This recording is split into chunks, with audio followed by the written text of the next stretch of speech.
Sa iba pang balita, inaasahang mas palalakasin ng pamahalang panlalawigan ng Nueva Vizcaya ang pagtutok sa direktibang o direktang benepisyo ng mamamayan matapos aprubahan ang mahigit 3 bilyong pisong pondo para sa 2026 Local Expenditure Program. Layunin ng pondo na magsilbing foundation para sa mga programa at proyektong inaasahang magpapaunlad sa lalawigan.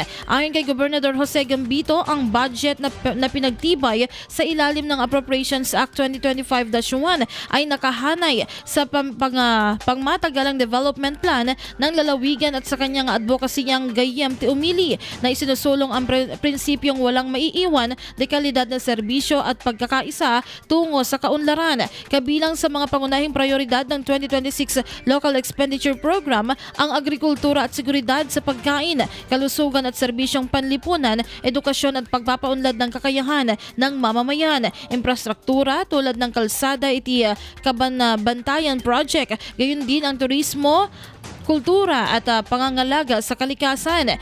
Pinalakas din ang pondo para sa disaster risk reduction at climate resilience bilang paghahanda sa mga sakuna. Nakasaad din sa budget ang suporta para sa organic agriculture, micro, small and medium enterprises at mga programang lilikha ng trabaho upang mapalawak ang oportunidad sa kabuhayan ng mga Novo Vizcayano.